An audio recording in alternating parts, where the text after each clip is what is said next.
what does it mean to be human? Right? That's an important question.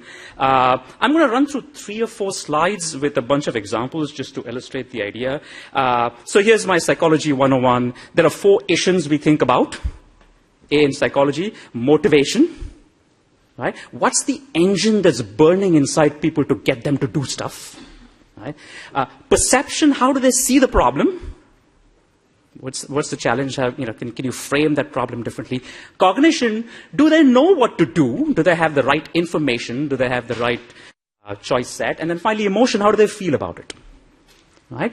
And I'll make a claim that I actually made a little bit in my last book and will probably be the subject of one of my forthcoming books as well, is that we are biased inherently towards thinking about cognitive solutions to problems and not as much about thinking about motivational solutions or emotional solutions. We don't do that, right?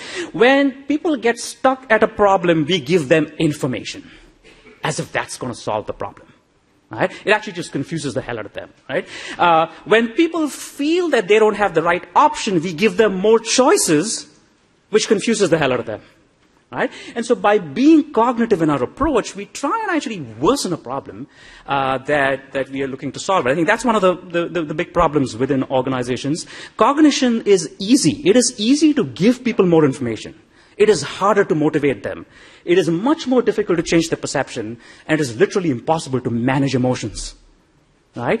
We have built a society in which economics has become the foundation of what we do. Economists don't like emotions. They can't put it in an equation. Business people don't like emotions because we can't manage it.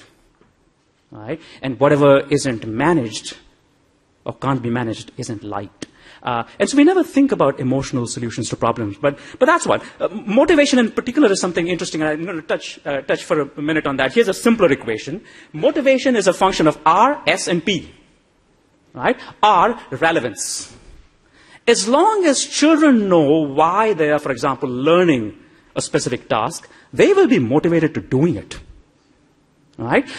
Those of you who've been in my classes, you know I spend about 10 minutes up front telling you a story about something that might be utterly irrelevant and wasting time.